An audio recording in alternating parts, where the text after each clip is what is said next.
অন্যায়ভাবে ভক্ষণ করা যাবে না। 7 নম্বর, ওজনে পরিমাপে যথাযথভাবে দেওয়া। 8 নম্বর, কথা বললে সত্য কথা বলা। 9 নম্বর, আল্লাহর সাথে যে ওয়াদা আছে ওয়াদাগুলা পুরা করা। 10 নম্বর, এইগুলাই হলো সোজা রাস্তা। বলে কি? এগুলাই হলো 10 নম্বর হুকুমটা হলো, অতএব এই রাস্তার অনুসরণ করো। এই 10টি বিষয় আল্লাহ আলোচনা করেছেন। তো আল্লাহ তাআলা বলেন, قل تعالوا أتل ما حرم ربكم عليكم ألا تشركوا به شيئا। নবী আপনি বলেন, তাআলাও আসো, আতলু মা হাররামা রাব্বুকুম আলাইকুম, তোমাদের রব তোমাদের প্রতি যা হারাম করেছেন আমি নবী তার তেলাওয়াত করে তোমাদেরকে জানায়া দিই, শুনিয়ে দিই। আসো তোমরা কি হারাম করেছেন? আল্লাহ তুশরিকু বিহি শাইআ, তোমরা আল্লাহর সাথে শিরিক করবে না, কাউকে শিরিক করবে না, অংশীদার সাব্যস্ত করবে না, এটা আল্লাহ হারাম করেছেন। সূরা লোকমানের 13 নম্বর আয়াতে আছে, وَإِذْ قَالَ لُقْمَانُ لِابْنِهِ وَهُوَ يَعِظُهُ يَا بُنَيَّ لَا تُشْرِكْ بِاللَّهِ। স্মরণ করুন ওই সময়কে যখন লোকমান তার সন্তানকে বললেন, হে প্রিয় সন্তান, তুমি আল্লাহর সাথে শিরিক করো না, নিশ্চয়ই শিরিক মহা জুলুম। একজন বাবা তার সন্তানের প্রতি শ্রেষ্ঠ উপদেশ হলো সন্তানকে এই কথা বলা, তুমি আল্লাহর সাথে শিরিক করো না।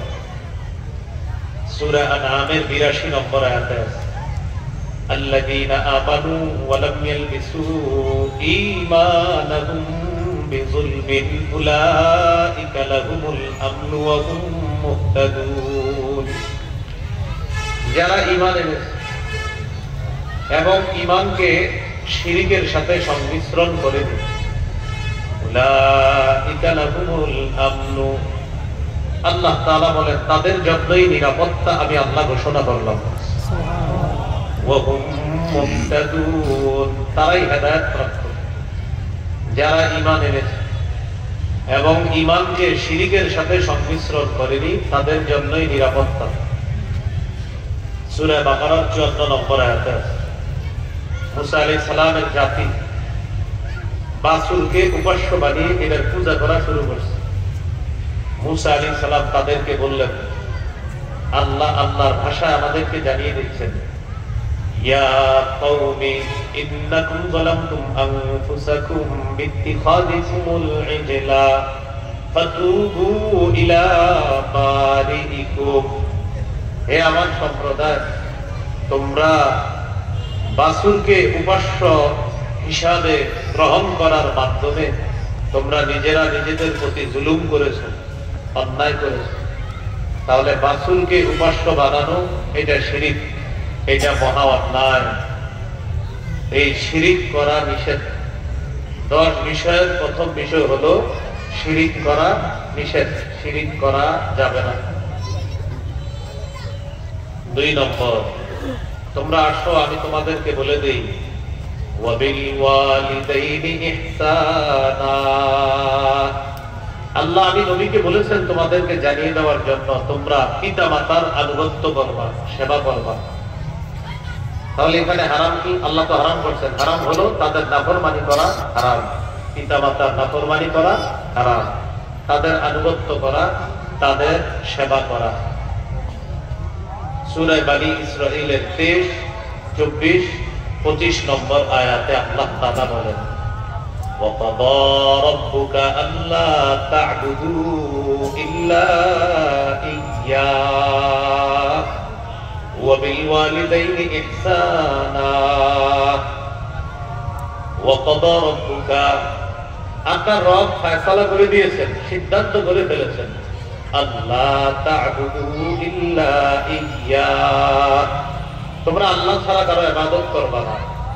ওয়াবিল ওয়ালিদাইনি ইহসানা, পিতা মাতার আনুগত্য করবা, সেবা করবা। ইম্মা ইয়াবলুগান্না ইনদাকাল কিবারা আহাদুহুমা আও কিলাহুমা ফালা তাকুল লাহুমা উফ। তোমার কাছে তোমার পিতামাতার দুইজন, এই দুইজনের একজন অথবা দুইজন, তোমার কাছে তোমার পিতামাতার দুইজনের একজন অথবা দুইজন যদি বার্ধক্যে উপনীত হয়, আপনি জীবিত আছেন, আপনার বাবা মা এই দুইজনের একজন বার্ধক্যে পৌঁছেছে অথবা দুইজনই বার্ধক্যে পৌঁছে গিয়েছে, ফালা তাকুল লাহুমা উফিন। পিতা মাতাকে উফ শব্দটাও বলবা না, পিতা মাতাকে উফ শব্দটা বলবা না। এটার ব্যাখ্যা কি? এটার ব্যাখ্যা হলো দুইটা ব্যাখ্যা, বলেন আমার সাথে। আমরা মা বাবার সামনে বিরক্তি প্রকাশ করব না, অথবা বিরক্তি সূচক কোন শব্দ মুখে আনবো না।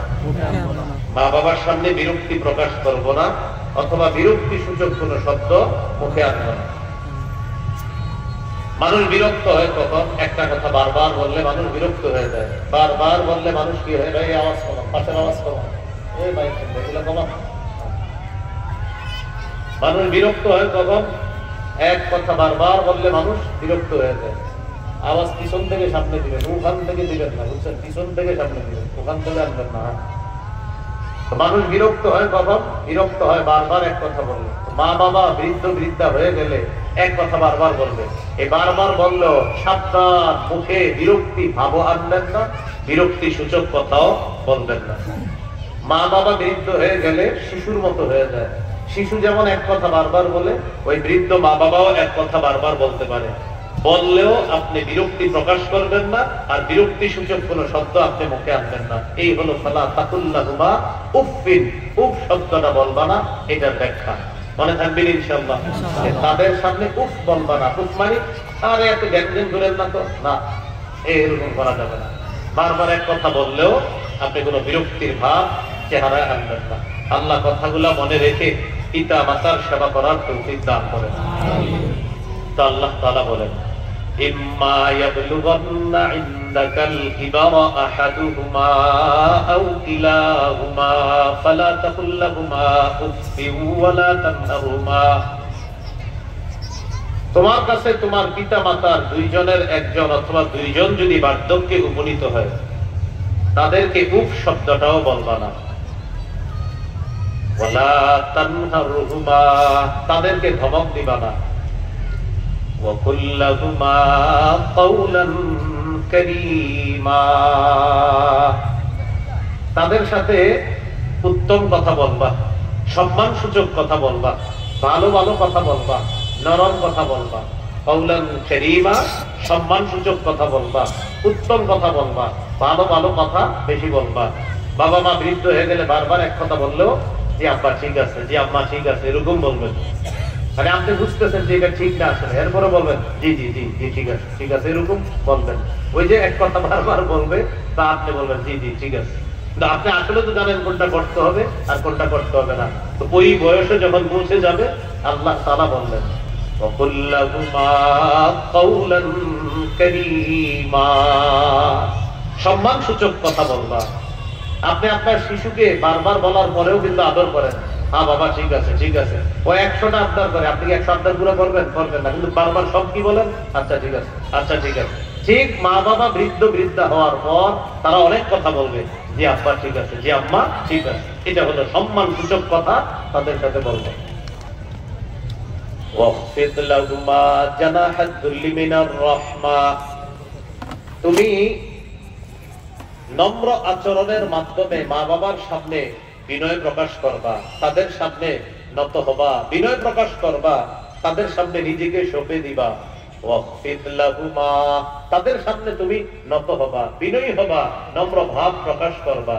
জানাহাদ যুল্লি মিনার রাহমা, দয়ার ডানা মেলে দিয়ে, মানে নম্র আচরণের মাধ্যমে তাদের সামনে তুমি বিনয়ী হবা। আর কি করবা? দোয়া করবা। وَقُلْ رَبِّ ارْحَمْهُمَا كَمَا رَبَّيَانِي صَغِيرًا, তুমি বলবা হে আমার রব, রব্বির হামহুমা, তাদের দুইজনের প্রতি আপনি দয়া করেন। দুইজন বলতে পিতা মাতা দুইজনের প্রতি। কামা রাব্বায়ানি সগীরা। তারা দুইজন শৈশবে আমাকে যেমন লালন পালন করেছে, আল্লাহ আমার মা বাবার প্রতি আপনি দয়া করবেন। তারা ছোটবেলায় আমার প্রতি অনেক দয়া করেছে, আল্লাহ আপনি আমার মা বাবার প্রতি দয়া করেন, রহম করেন। এই দোয়াটা ডেলি করা যাবে তো ইনশাআল্লাহ? রব্বির হামহুমা কামা রাব্বায়ানি সগীরা, কোন দোয়া মিস করবেন না, এই দোয়াটা করতে। এরপরে আল্লাহ তাআলা বলেন, তোমাদের অন্তরে কি আছে এটা তো আল্লাহ জানেন। মাঝে মাঝে তোমাদের দ্বারা দুই একটা ভুল হয়েও যেতে পারে, বাকি তোমার মন যে ভালো এটা তো আল্লাহ জানেন। মানে আপনি আসলে ভালো সন্তান, এরপরেও আপনি বেয়াদবি করার নিয়ম নাই, এরপরেও হয়তো ভুলে এক দুইটা শব্দ এদিক সেদিক হয়ে যেতে পারে। এই ব্যাপারে আল্লাহ বলেন, রব্বুকুম আ'লামু বিমা ফী নুফুসিকুম, তোমাদের রব অধিক অবগত, তোমাদের অন্তরে যা আছে এই ব্যাপারে তোমাদের রব ভালো জানেন। রব ভালো করে জানেন আপনি আপনার মা বাবাকে কত ভালোবাসেন, কত মহব্বত করেন, এরপরেও ভুলে দুই একটা শব্দ এদিক সেদিক হয়ে গেছে। আল্লাহ তাআলা বলেন, রব্বুকুম আ'লামু বিমা ফী নুফুসিকুম ইন তাকুনু সালিহিনা ফাইন্নাহু কানা লিল আওয়াবিনা গফুরা। ইন তাকুনু সালিহিন, যদি তোমরা সৎ হও, নেক হও, আপনি ভালো, আপনি এমনি নেক সৎ, আপনার মনে কোনো ঝামেলা নাই। এবং ইমাম সাহেব বা আলেমদের সাথেও বলেন, হুজুর আমি আমার আব্বা আম্মার অনেক মহব্বত করি, ভালোবাসি, এরপরে হুজুর মাঝে মাঝে দুই একটা শব্দ এদিক সেদিক হয়ে যায়, হুজুর বিশ্বাস করেন আব্বা আম্মারে আমি ঘৃণা করি না। এই ব্যাপারে আল্লাহ বলেন, ইন তাকুনু সালিহিনা, যদি তোমরা নেক হও, ফাইন্নাহু কানা লিল আওয়াবিনা গফুরা, ফাইন্নাহু কানা লিল আওয়াবিন গফুরা। যারা বারবার আল্লাহর দিকে ঝুঁকে বিনয়ী হয়, আল্লাহকে বলে, আল্লাহ আব্বা আম্মারে তো এরকম উল্টা পাল্টা কিছু বলতে চাই নাই, তো সে মা বাবারও বলছে আব্বা এটা ঠিক করি নাই, আব্বা এটা ঠিক করি নাই, আর আল্লাহর কাছেও বারবার বিনয়ী হয়, আল্লাহ আপনি তো জানেন আমার মনে আমার মা বাবার প্রতি কোনো সামান্যতম কোনো অভিযোগ নাই। তা আল্লাহ বলেন, এই জাতীয় মানুষগুলোর জন্য গফুর, আল্লাহ অধিক ক্ষমাশীল, আল্লাহ অধিক দয়ালু।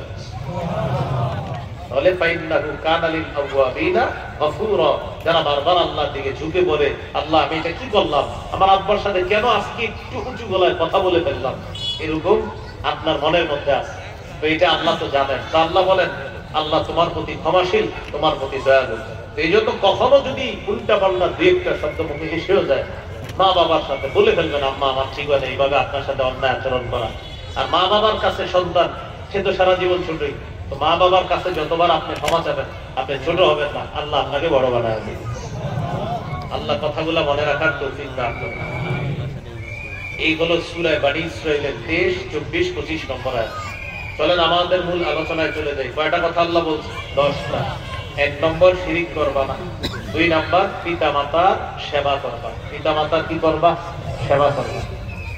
3 নম্বর ওয়ালা তাকতুলু আওলাদাকুম মিন ইমলাক, দারিদ্রতার ভয়ে তোমরা তোমাদের সন্তানদেরকে হত্যা করবা না, দারিদ্রতার ভয়ে তোমরা তোমাদের সন্তানদেরকে হত্যা করবা না। খাবার কি খাওয়াবে এই টেনশনে আছে। আল্লাহ তাআলা বলেন, নাহনু নারযুকুকুম ওয়া ইয়্যাহুম, আমি তোমাদেরকে রিজিক দেই, তাদেরকেও আমি রিজিক দেই। তোমরা যারা অভিভাবক তোমাদেরকেও আমি আল্লাহ রিজিক দেই, তোমাদের সন্তান যারা দুনিয়াতে আসবে তাদেরকেও আমি আল্লাহ রিজিক দেই। আমাদেরকে রিজিক দেয় কে? আমাদের সন্তানদেরকে রিজিক দেয় কে? তো আল্লাহ বলেন, সন্তানদেরকে দারিদ্রতার ভয়ে হত্যা করবে না। সহিহ বুখারীর বর্ণনা 6861 নম্বর হাদিস। عن عبد الله بن مسعود رضي الله تعالى عنه قال قال رجل أي الذنب أكبر عند الله يا رسول الله। এক ব্যক্তি রাসূলুল্লাহ সাল্লাল্লাহু আলাইহি সাল্লামের কাছে এসে প্রশ্ন করলেন, ইয়া রাসূলুল্লাহ, আল্লাহর কাছে সবচেয়ে বড় পাপ কোনটি আপনার কাছে জানতে চাই। فقال رسول الله صلى الله عليه وسلم, নবীজি সাল্লাল্লাহু আলাইহি সাল্লাম বললেন,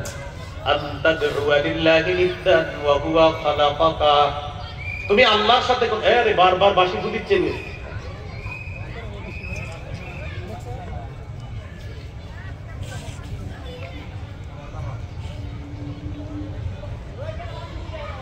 রাসূলুল্লাহ সাল্লাল্লাহু আলাইহি সাল্লামকে বললেন যে আল্লাহর কাছে সবচেয়ে বড় পাপ কোনটি?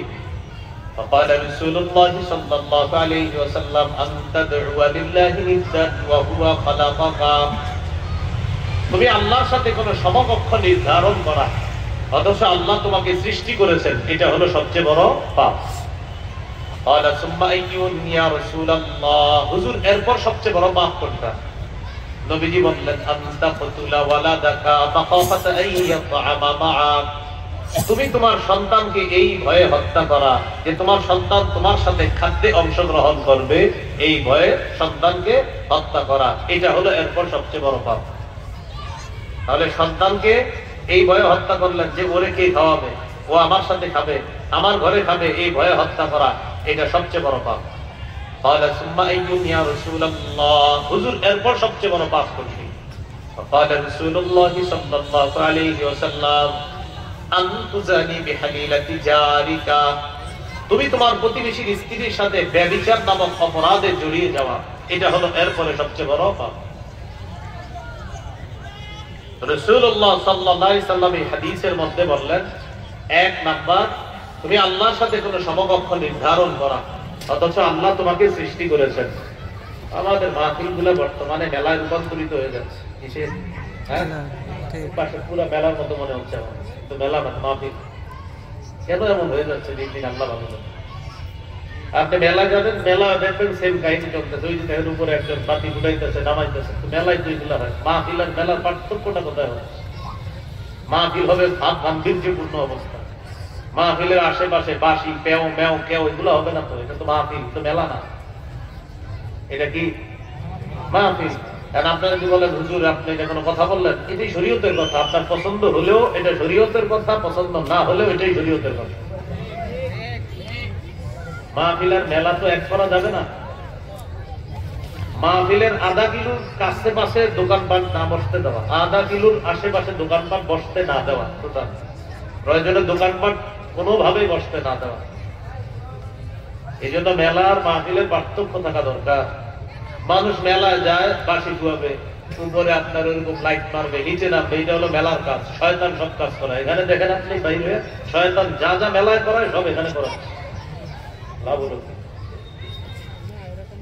এই জন্য মাহফিল মেলায় করা না করা, আল্লাহ আমাদেরকে হেফাজত করেন।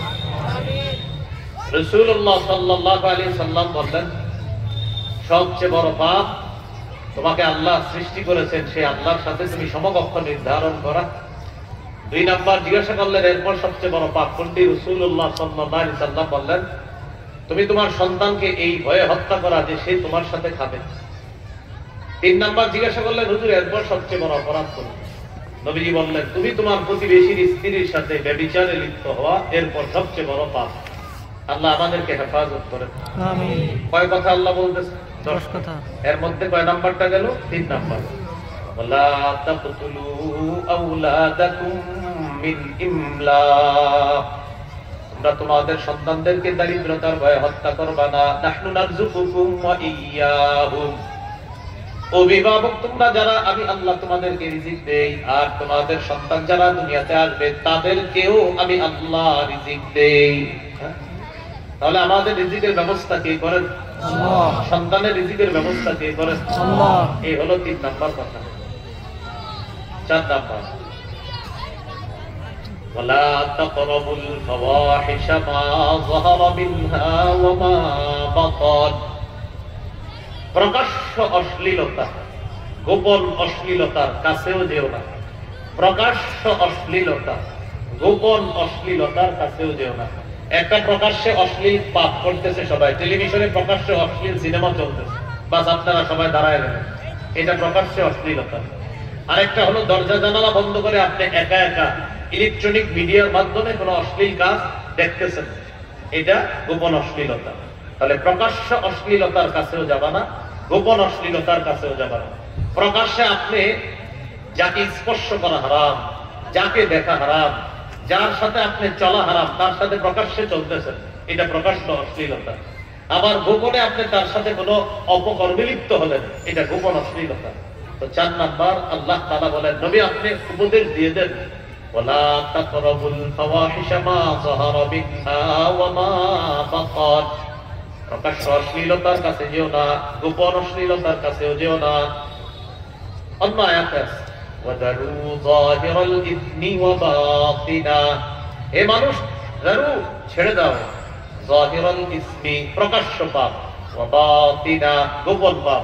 কত সুন্দর করে আল্লাহ বলতেছেন দারু ছেড়ে দাও, যাহিরাল ইসমি প্রকাশ্য পাপ, ওয়া বাতিনা গোপন পাপ ছেড়ে দাও, প্রকাশ্য পাপ ছেড়ে দাও, গোপন পাপ ছেড়ে দাও। তাহলে কি শিখলাম? প্রকাশ্যেও গুনাহ করা যাবে না, গোপনেও গুনাহ করা যাবে না। প্রকাশ্যে অশ্লীলতা করা যাবে না, গোপনেও অশ্লীল কর্মকাণ্ড করা যাবে না। সূরা নাহল 90 নম্বর আয়াত। এই আয়াতে আল্লাহ তাআলা তিনটি আদেশ করেছেন, তিনটি নিষেধ করেছেন। দেখেন আল্লাহ কি বলেন, ইন্নাল্লাহা ইয়া'মুরু বিল আদলি ওয়াল ইহসান ওয়া ইতা'i যিল কুরবা।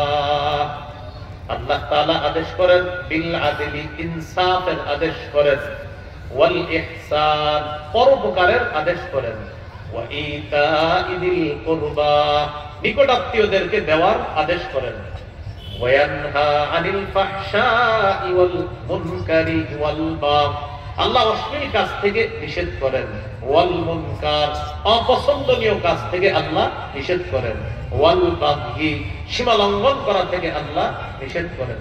তাহলে অশ্লীল কাজ থেকে নিষেধ করেন কে ভাই? আল্লাহ। তাহলে 4 নাম্বার উপদেশ ওই সূরা আনামের 151 নম্বর আয়াতের আলোচনা চলছে, ওয়ালা তাকরাবুল ফাওয়াহিশা মা যাহারা মিনহা ওয়া মা বাতান, প্রকাশ্য অশ্লীলতার কাছেও যেও না, গোপন অশ্লীলতার কাছেও যেও না। গুনাহ করলে কি ক্ষতি ভাই? গুনার 1 নম্বর ক্ষতি, গুনাহ আল্লাহর অভিশাপ টেনে আনে। বলি নাউযুবিল্লাহ। বলেন গুনাহ কার অভিশাপ টেনে আনে? সহিহ মুসলিমের হাদিস 1978 নম্বর হাদিস, 1978 নম্বর হাদিস আমাদের মাদ্রাসার পাঠ্যপুস্তক অনুসারে।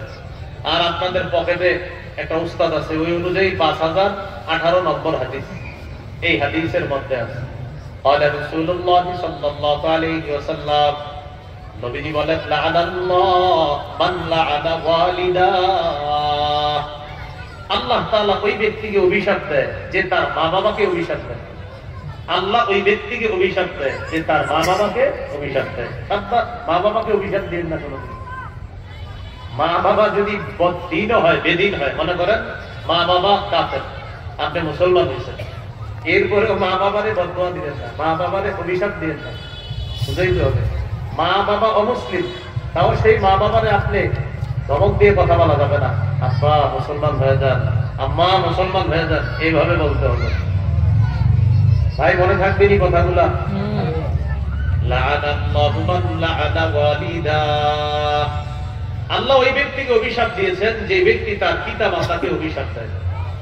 ওয়া লা'ানাল্লাহু মান যাবাহা লিগাইরিল্লাহ, আল্লাহ তাআলা ওই ব্যক্তিকে অভিশাপ দেয় যে ব্যক্তি আল্লাহ ছাড়া অন্যের নামে জবাই করে। আল্লাহ তাআলা ওই ব্যক্তিকে অভিশাপ দেয় যে ব্যক্তি আল্লাহ ছাড়া অন্যের নামে জবাই করে। ওয়া লা'ানাল্লাহু মান আওয়া ওয়াহতিসা, আল্লাহ তাআলা ওই ব্যক্তিকে অভিশাপ দেয় যে ব্যক্তি কোন বেদাতীকে আশ্রয় দেয়। এক কাটা জায়গা দিয়ে দিবেন বেদাতীকে, যে বেদাতী সাহেব আপনি এই জায়গাটা আস্তানা বানান, আমরা দুইজনে মিলে দিলে বেদাত সাপ্লাই করি। ওয়া লা'ানাল্লাহু মান আওয়া মুহতিসা, আল্লাহ তাআলা ওই ব্যক্তিকে অভিশাপ দেয় যে ব্যক্তি কোন বেদাতীকে আশ্রয় দেয়।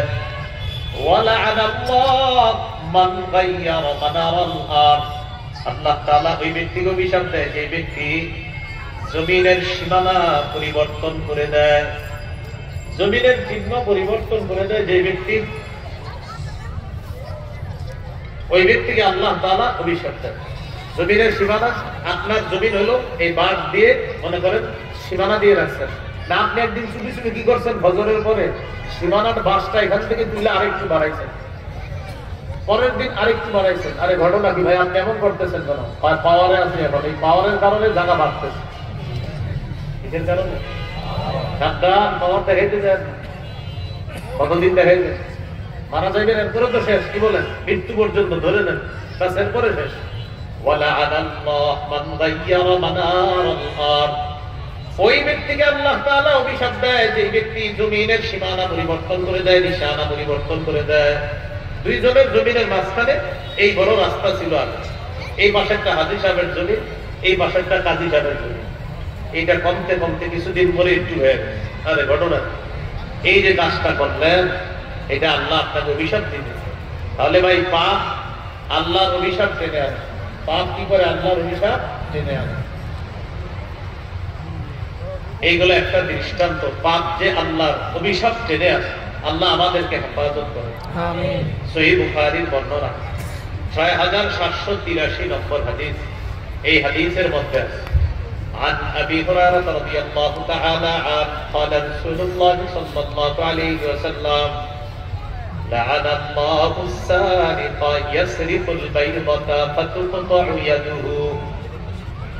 নবীজি বলেন আল্লাহ তাআলা ওই চোরকে অভিশাপ দেন যে চোর ডিম চুরি করার কারণে তার হাত কাটা হয়। কি চুরি করা হয়? তুমি ডিম চুরি করছো কেন? লা'আনাল্লাহু সারিকা ইয়াসরিকুল বাইদাতা ফাতুকতাউ ইয়াদুহু। আল্লাহ তাআলা ওই চোরকে অভিশাপ দেয় যে চোর ডিম চুরি করে। আপনি ডিম চুরি করতে গেল, ওয়া ইয়াসরিকুল হাবলা ফাতুকতাউ ইয়াদুহু। ওই চোরকে আল্লাহ অভিশাপ দেয় যে চোর রশি চুরি করে। আরেকজনের রশি চুরি করছেন, এই চোরকে আল্লাহ অভিশাপ দেয়। উদ্দেশ্য হলো যে কোনো ছোট বড় গুনাহ আরেকজনের হক নষ্ট করলে এই নষ্ট করার গুনাহটা, এই অপরাধটা আল্লাহর অভিশাপ টেনে আনে। আল্লাহ আমাদেরকে হেফাজত করেন। আরেকটা দৃষ্টান্ত নেই আমরা, আবু দাউদের 3674 নম্বর হাদিস। قال رسول الله صلى الله عليه وسلم لعن الله الخمر وشاربها وساقيها وبائعها ومبتاعها وعاصرها ومعتصرها وحاملها والمحمولة إليه. আটজন আর একটা বেশি, সেটা হলো আপনার এক নাম্বারটা হলো মদ। বলেন এক নাম্বারটা কি? মদ। আর বাকিগুলো দেখেন কি হয়। মদকে আল্লাহ অভিশাপ দেয়, স্বয়ং মদকে আল্লাহ অভিশাপ দেয়। নাউযুবিল্লাহ। স্বয়ং মাদক দ্রব্যকে আল্লাহ অভিশাপ দেয়। যারা গাঁজা সেবন করেন, এই গাঁজাটাও অভিশপ্ত, গাঁজাটাও অভিশপ্ত। এই যে গাঁজা, ইয়াবা, বাবা, হিরোইন, ফেন্সিডিল, আফিম, কানাডা ড্রাই, মাস্তুদ, শ্যাম্পেন, ডাই, এই সব অভিশপ্ত। লা'আনাল্লাহুল খামরা, মদকে আল্লাহ অভিশাপ দেয়। ওয়াসাকি ওয়াশারিবাহা, মদ যে পান করে তাকে আল্লাহ অভিশাপ দেয়। ওয়াসাকিয়াহা, মদ যে পরিবেশন করে তাকে আল্লাহ অভিশাপ দেয়। ওয়াআসিরাহা, মদ যে উৎপাদন করে তাকে আল্লাহ অভিশাপ দেয়। ওয়ামুতাসিরাহা, মদ যে পরিশোধন করে, অর্থাৎ উৎপাদন একটা, আরেকটা হলো আপনার পরিশোধন করে শেষ হয়ে যায়, একটা নাম দেয় বাংলা মদ। তো এই যে আপনার এটা, হ্যাঁ, তার উপরও আল্লাহর অভিশাপ। ওয়াবাইআহা, মদ যে বিক্রি করে তার উপরও আল্লাহর অভিশাপ। ওয়ামুবতাআহা, মদ যে কিনে তার উপরও আল্লাহর অভিশাপ। ওয়াহামিলাহা, মদ যে বহন করে নিয়ে যায় তার উপর আল্লাহর অভিশাপ। ওয়াল মাহমুলাতা ইলাইহি, মদ যার কাছে নিয়ে যাওয়া হয় তার উপরে আল্লাহর অভিশাপ, তার উপরে আল্লাহর অভিশাপ। ভাই এই কথার অবস্থা কথা। তাহলে মদকে আল্লাহ অভিশাপ দেয়, মদ পানকারীকে আল্লাহ অভিশাপ দেয়, মদ পরিবেশনকারীকে আল্লাহ অভিশাপ দেয়, মদ বিক্রেতাকে আল্লাহ অভিশাপ দেয়, মদ ক্রেতাকে আল্লাহ অভিশাপ দেয়, মদ উৎপাদনকারীকে আল্লাহ অভিশাপ দেয়, মদ পরিশোধনকারীকে আল্লাহ অভিশাপ দেয়, মদ বহনকারীকে আল্লাহ অভিশাপ দেয়, মাদক দ্রব্য যার কাছে বহন করে নিয়ে যাওয়া হয় তাকেও আল্লাহ অভিশাপ দেয়। এই জন্য আপনি নামাজ পড়তেছেন আর আপনি মাদক দ্রব্য বেচা কিনা করেন কিন্তু পান করেন না। হুজুর আমি তো মাদক দ্রব্য নেই না, ছি ছি, নাউযুবিল্লাহ। মাইক পাইলেও বলে ভাই আমরা সবাই মাদক দ্রব্য থেকে দূরে থাকবো, নিজেদের ব্যবসা করে। এই যে ব্যবসা করা, এটার উপর নবীজি অভিশাপ, আল্লাহর অভিশাপ। তাহলে গুনাহ, পাপ আল্লাহর অভিশাপ টেনে আনে। বুঝে আসছেন কথা না? এটা বলতেছিলাম। এই হলো এক নাম্বার, গুনাহ অভিশাপ টেনে আনে। দুই নাম্বার, গুনাহর কারণে মানুষ লাঞ্ছিত হয়, অপমানিত হয়। বলেন তো আমার সাথে, গুনাহের কারণে মানুষ কি হয়? অপমানিত হয়, লাঞ্ছিত হয়। আব্দুল্লাহ ইবনুল মুবারক রাহমাতুল্লাহি আলাইহি বলেন, রাআইতুল যুনুবা তুমিতুল কুলুবা আমি দেখছি গুনাহ তুমিতুল কুলুবা অন্তর্হিত বানা দেয়। আব্দুল্লাহ ইবনুল মুবারক বলেন রাআইতুল যুনুবা তুমিতুল কুলুবা। আব্দুল্লাহ ইবনুল মুবারক বলেন আমার অভিজ্ঞতা হলো গুনাহ অন্তর্হিত বানা দেয়, গুনাহ অন্তর্হিত বানা দেয়। ওয়াকাদ ইউরিসুহা ওয়াকাদ ইউরিসু জিল্লা ইদমানুহা। যারা নিয়মিত গুনাহ করে এই গুনাহ তারে অপমানিত করে ছাড়ে। এজন্য নিয়মিত পাপ করেন না। যারা নিয়মিত পাপ করে, আপনি আজকে করছেন, ভাই ফিরে আসেন না, কালকেও করছেন, ভাই ফিরে আসেন, আসতেছেন না, এক সময় এই পাপ আপনাদের লাঞ্ছিত করে ছাড়বে। ধারাবাহিক পাপ, অবিরত পাপ ওই পাপীকে লাঞ্ছিত করে ছাড়বে। এবার আব্দুল্লাহ ইবনে মুবারক বলেন তারকুজ যুনুব হায়াতুল কুলুব। পাপ ছেড়ে দেওয়া মানে প্রাণ সজীব হওয়া। সুবহানাল্লাহ। পাপ ছেড়ে দেওয়া মানে অন্তর সজীব হওয়া। পাপ ছেড়ে দেওয়া মানে অন্তর সজীব হওয়া। ওয়া খায়রুম লিনাফসিকা ইসয়ানুহা।